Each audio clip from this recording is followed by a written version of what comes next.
그 다음에 솔로몬, 우리 한번 그 남유다 왕을 한번 써보는 거죠. 다윗, 솔로몬, 그 다음 르호보암, 어제까지 이제 아비야였죠.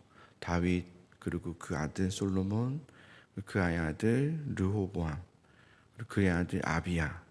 오늘은 그의 아비야의 아들 아사가 왕이 되는 이야기이죠. 그래서 다윗, 솔로몬, 르호보암, 아비야, 아사. 그래서 큐티를 이렇게 하실 때 왕의 이름을 쭉 또 순서대로 또 적어 가시면서 하면은 좀 정리정돈이 좀 됩니다. 그래서 여러분들 뭐 그렇게 하시면 재미있게 성경을 읽을 수 있을 것 같아요. 아사 왕에 대한 이야기를 이제 오늘 시작하는데요. 어제 이제 아비야 왕이 죽었고 아사 왕인데 아사 왕에 대한 이야기가 역대하에서 14장, 15장, 16장까지 이렇게 나옵니다. 역대기에서는 그래요. 11개는 그렇게 길지 않지만 역대기에서는 14장, 15장, 16장으로 나오는데 14장이죠. 오늘 이야기잖아요. 14장의 이야기는 뭐냐면 왕이 되고 구스와의 전쟁에서 대승을 거둬요. 근데 왜 대승을 거두느냐의 이야기인데요. 바로 하나님 여호와 하나님을 의지하였다는 거예요. 전쟁 앞에서 하나님을 의지했다는 거예요. 이게 이제 14장의 이야기예요. 그리고 15장으로 가면 종교 개혁이 일어나요. 그래서 하나님 앞에 정말 돌이키게 하는 그런 왕으로서 백성들을 하나님 앞에 나오게 하는 종교 개혁을 일으킵니다. 그게 15장 이야기예요. 그래서 너무 여기까지 너무 좋아요.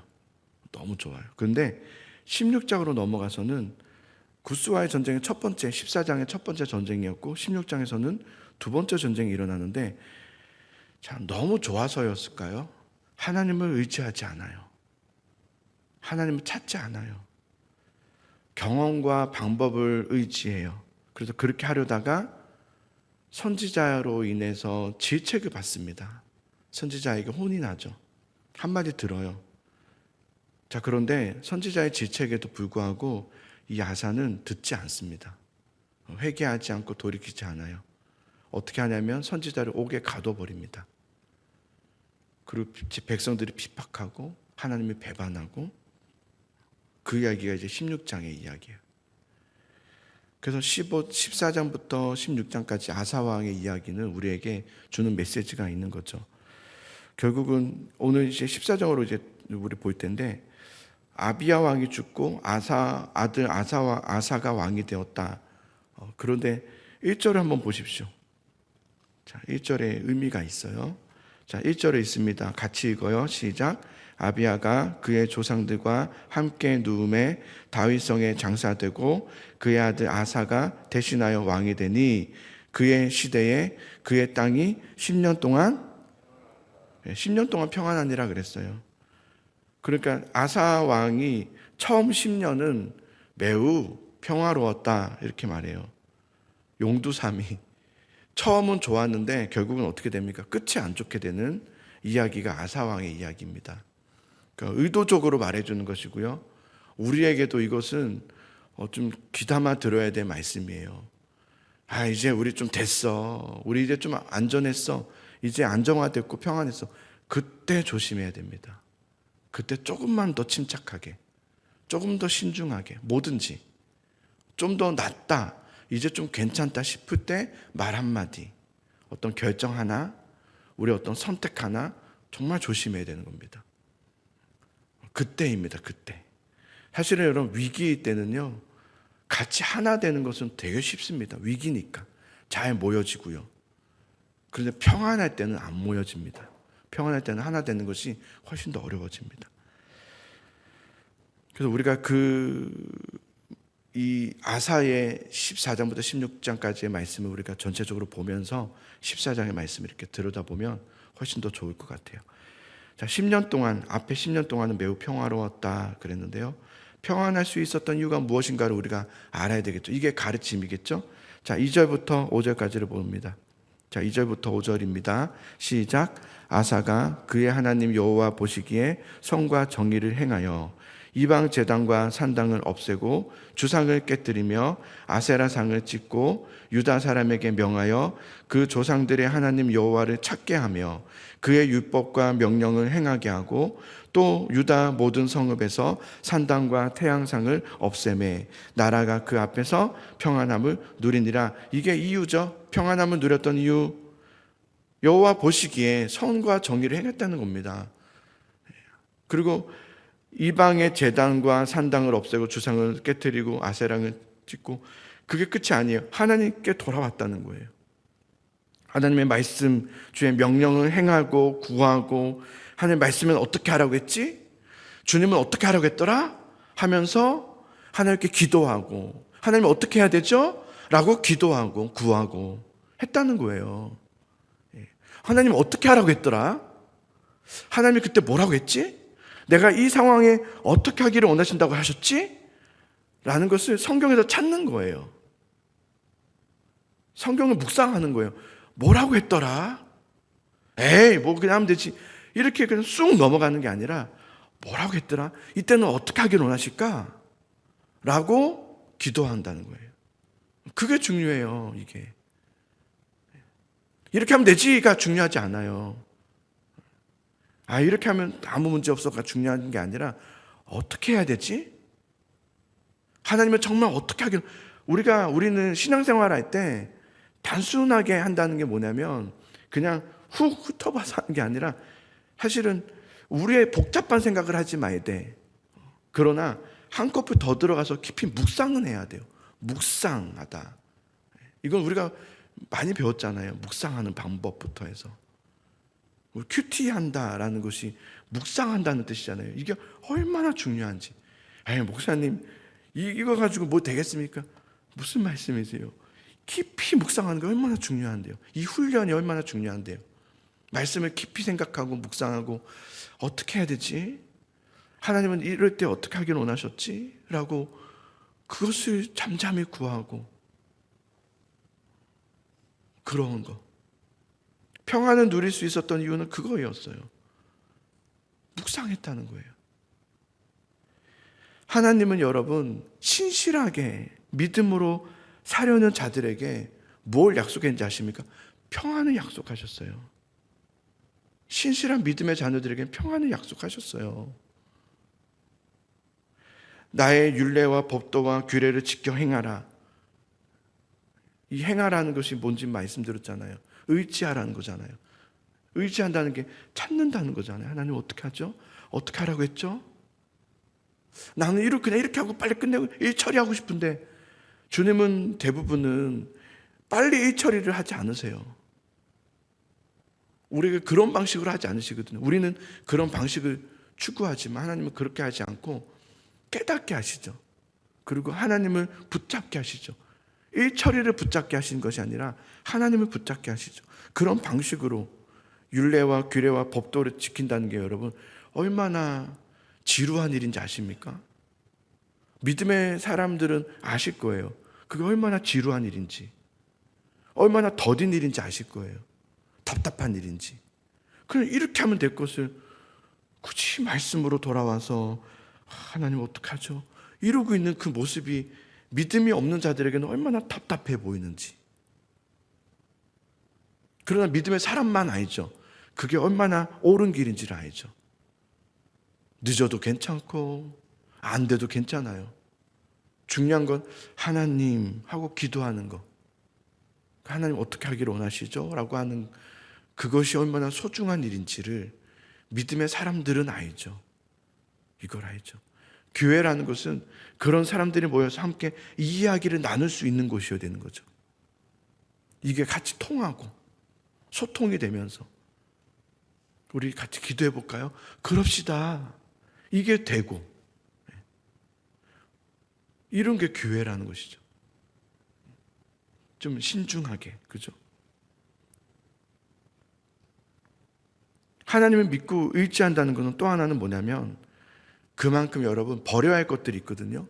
버려야 할 것을 버린다는 것을 말하기도 해요. 나 하나님을 의지한다 이게 아니라요. 그러면 버려야 될 것은 버려야죠. 내 조급함, 내 생각들 이런 건 버려야죠. 의지한다면. 근데 우리는 의지한다라고 말하면서 어떨 때는 내가 버려야 될 것은 버리지 않고 의지한다고 하는 거예요. 그러니까 잡을 게 없는데 잡을 손이 없는 거예요. 그러니까 말만 하는 거예요. 그래서 잡진 않고, 버리질 않고 하니까 버려놓고 잡아야 되는데 말만 의지합니다, 의지합니다, 의지합니다. 이러니까 의지가 안 돼요. 버릴 건 버려두고. 그래서 여러분, 복 있는 사람이 어떤 사람이에요? 여호와의 율법을 즐거워하는 사람이 아니죠. 먼저 있어요. 악인들의 꾀를 따르지 아니하며 죄인들의 길에 서지 아니하며 오만한 자들의 자리에 앉지 아니하며 오직 여호와의 율법을 주야로 즐거워하며 그 말씀을 따르는 자, 그가 복 있는 사람이죠. 나 말씀 따르는 데가 아니라 버려야 될 것을 버리고 가지치기를 하셔야 돼요.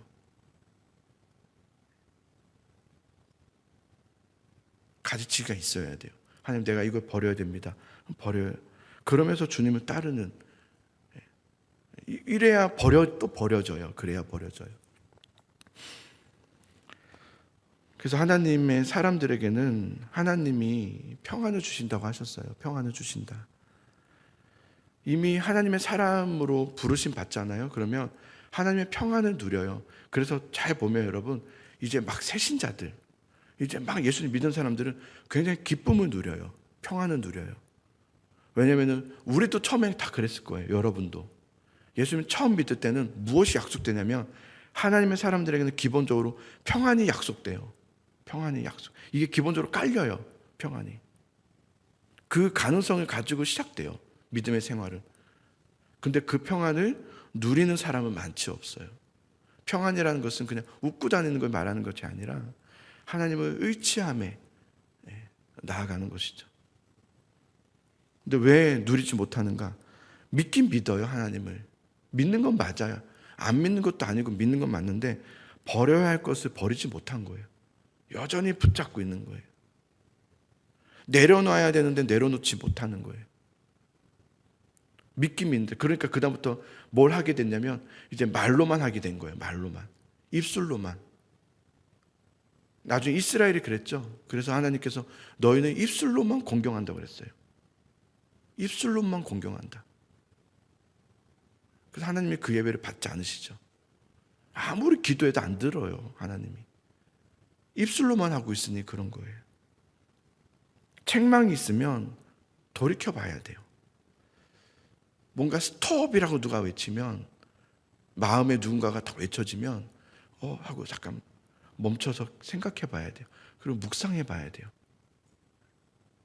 저는 요즘 시대를 이렇게 보면서 개인적인 신앙의 성숙과 개인적인 신앙의 깊이와 성화는 없는데 주장만 있어요. 요즘 시대가 그래요. 그래서 저는 걱정스러운 거예요. 개인적인 신앙에 대한 성찰은 없어요. 주님 앞에 돌이킴도 없고 회개가 잘 보이지 않아요. 그런데 남들이 향해서 외치만 많아요. 서로를 향해서 정죄만 많고. 이 시대가 그렇잖아요. 교회들마다도 안에서도 성도들 맞춰도 그 안에 개인적인 회개가 없어요. 주님 앞에 내 자신이 돌이킴이 없고 다른 것에 대해서, 뭐 나라에 대해서 이것저것 이런 거에 대해서만 외칠 뿐이지, 정말 개인적으로 주님 앞에 돌이키고 회개하고 평안을 누리면서 하나님의 은혜 앞에 사람들을 돌이켜보고 베풀어주고 돌봐주고 사랑하고 따뜻함으로 눈물을 흘리는, 내 자신이 하나님과의 깊은 관계 속으로 들어가고, 그런 평안함은 없어지죠. 이 시대가 평안함이 있습니까? 없잖아요. 하나님께서 아브라함에게 그러셨거든요. 너의 고향과 친척과 아버지의 집을 떠나 내가 지시할 땅으로 가라. 그리하면 내게 복을 주고 내 이름을 창대하게 하리라 그랬어요. 말씀을 쭉 우리가 한번 묵상해 보셔야 돼요. 그런데 아사왕은 그렇게 했어요. 이방 제단을 없애고 산당을 없애고 주상을 깨뜨리고, 그리고 백성들에게는 여호와를 찾게 하며 율법과 명령을 행하게 하였다. 그러니 평안하였다. 이걸 지금 우리에게 말씀해 주는 거죠. 그리고 9절에는 전쟁이 일어나거든요. 구스와의 전쟁이 일어나요. 구스는 그때 100만 대군을 데리고 오는데 병거 300대를 막 데리고 오고, 그런데 반면에 남유다는 턱없이 부족한 숫자, 창을 잡는 자가 30만 명이요 방패를 잡으며 활을 당기는 자가 28명이라. 지금 100만 대군 앞에서 이거 턱없이 부족한. 그런데 이때 누가 승리하냐, 성경은 누가 승리하냐를 말해주는데 아사왕이 승리한다 그래요. 남유다가 승리한다. 이게 턱없이 부족한 숫자고 군사력도 안 되는데 그 이유가 무엇이냐? 그는 여호와 하나님을 의지했다는 거예요. 여호와 하나님을 의지했다. 결국 여러분 승리는 어디에 있는지 아세요? 누가 하나님 앞에 정말 진심으로 엎드리는가의 싸움이에요. 힘의 싸움이 아닙니다. 우리가 힘을 발휘해서 싸우는 게 아니라 누가 하나님 앞에 진심으로 겸손히 엎드리며 눈물을 흘리며 낮아지는가, 엎드려지는가, 누가 하나님을 의지하는가, 누가 하나님이 전부인가, 누구에게 하나님이 전부인 사람인가, 그에게 평안이 있고 승리가 있고 하나님의 역사가 있는 거예요. 그걸 지금 역대하가 말해주고 있는 거예요. 이게 성경이 말해주고 있는 거예요. 전쟁의 승리는 하나님께 있으면 믿으시기 바랍니다. 그래서 우리 삶에 여러분, 우리 삶에도 전쟁들이 있어요. 여러 전쟁들이 있잖아요. 어떤 무력적인 전쟁 말고도 내 삶을 무너뜨리고 힘들게 하고 두렵게 하는 것들이 있단 말이에요. 근데 그럴 때 여러분 하나님께로 돌아오는 거예요. 하나님, 내 자신을 돌아보면서 내 자신을 정말 회개하면서 하나님 앞에 의지하고, 내가 혹시 버려야 될 것이 있지 않습니까? 하나님, 버려야 될 것이 있으면 버리십시오. 내려놔야 될 것은 내려놔야죠. 미움들, 정죄함들, 원망들, 시기, 질투, 여러 가지 그 버려야 될 것들, 내려야 될 것들을 내려놓고 그러면서 하나님 앞에 나아가는, 주님 앞에 믿음으로 나아가는 그런 자에게 승리가 있다라는 것을 오늘 말씀해 주고 있어요. 오늘 이 말씀에 여러분, 오늘 이 시간에 탁 그냥 끝내는 것이 아니라 오늘 하루 종일 이 말씀을 오전에도 생각해 보셔야 되고요, 오후에도 또 생각하셔야 돼요. 밥 먹고 나서 커피 드시기 전에 아니면 커피 드시고 나서도 오늘 말씀 뭐였더라? 아 맞아, 아사왕이 하나님께 모든 걸 다 버려두고 하나님을 따랐더니 평안을 주셨어. 그 저녁에 또 자기 전에 오늘 말씀 뭐였더라? 이게 묵상이에요. 계속 생각하는 거, 오늘 하루를. 그렇게 하루의 말씀, 오늘 하루의 말씀이거든요. 하루의 말씀이면 그 하루의 말씀을 계속 묵상하는 거예요. 그리고 그걸 믿는 거예요. 믿고 그렇게 하는 거예요. 지금 내가 해야 될 것들이 있을 거예요. 그럼 그걸 해보는 거예요. 앞으로 내가 평생 어떻게 하냐가 아니라 오늘 하는 거예요. 오늘 내가 그렇게 하겠습니다 하고 오늘 하시면 됩니다. 그렇게 매일매일 하나님과 동행하고 묵상하고 그런 삶을 살아가는 자에게 하나님의 은혜가 있고요, 붙드심이 있어요. 그러니까 여러분 끊임없이 그 삶을 살아가 보시기를 바랍니다.